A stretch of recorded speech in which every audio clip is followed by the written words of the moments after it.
ஆந்திராவில் நடிகர் பவன் கல்யாண் போட்டியிடும் பித்தாபுரம் தொகுதியில் அதிகாரிகள் நடத்திய சோதனையில் 17 கோடி ரூபாய் மதிப்புடைய தங்கம் பறிமுதல் செய்யப்பட்டிருக்கிறது. மேலதிக விவரங்களுடன் செய்தியாளர் ஜெயக்குமார் இணைகிறார். ஜெயக்குமார், தற்போது சோதனையில் 17 கோடி ரூபாய் தங்கம் பறிமுதல் செய்யப்பட்டிருக்கு.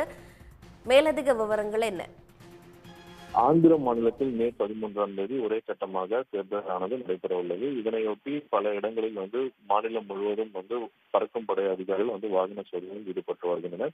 அவ்வாறு ஆந்திர மாநிலத்தில் உள்ள காக்கிநாடா மாவட்டம் சித்தாபுரம் தொகுதியில் நடிகரும் ஜனசேனா கட்சி தலைவருமான பவன் கல்யாண் போட்டியிடுகிறார். இங்கு அவரை எதிர்த்து ஒய்எஸ்ஆர் காங்கிரஸ் கட்சி சார்பில் மங்கா கீதா போட்டியிடுகிறார். இதனால் அந்த தொகுதியில் யார் வெற்றி பெறுவார்கள் என்ற சர்ச்சை மாநிலம் முழுவதும் ஏற்பட்டுள்ளது. இந்நிலையில் தேர்தல் பறக்கும் படை அதிகாரிகள் இன்று வாகன சோதனையில் ஈடுபட்டு வந்தனர்.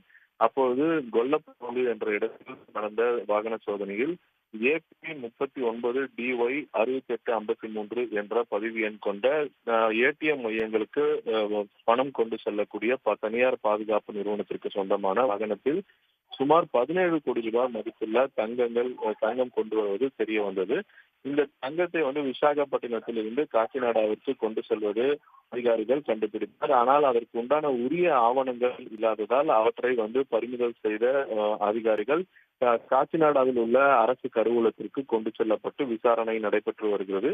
ஏற்கனவே இதே வாகனத்தில் கடந்த மாதம் 13ஆம் தேதி நடத்திய வாகன சோதனையில் 3 கோடி ரூபாய் மதிப்புள்ள தங்கம் கடத்தி செல்லப்பட்டு பிடிபட்டுள்ளது குறிப்பிடத்தக்கது. இந்த அடுத்தடுத்து இதே ஒரே வாகனத்தில் தங்கம் பறிமுதல் செய்யப்பட்டுள்ள நிலையில் இது யாருடையது, யாருக்காக கொண்டு செல்லப்பட்டது என்பது குறித்து தொடர்ந்து விசாரணை செய்யப்பட்டு வருவதாக அதிகாரிகள் தெரிவித்துள்ளனர்.